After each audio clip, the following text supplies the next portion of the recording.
आदेश मिला है वैसा चलना होगा आज। और मैं बहुत धन्यवाद जो भी कलाकार पहुंचे हैं, आप सबका बेहद अभिनंदन है। पूरे गंधर्व परिवार के इस आंगन पर आइए, एक प्यारा सा वचन, उसके बाद ऐसा निर्देश वैसा कार्य होगा। चलिए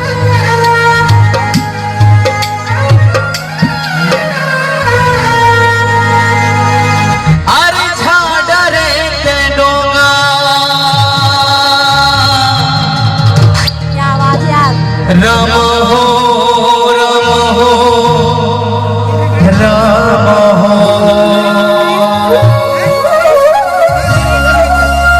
अरे झाडरे ते डोंगा राम हो राम हो राम हो।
जद के जोर का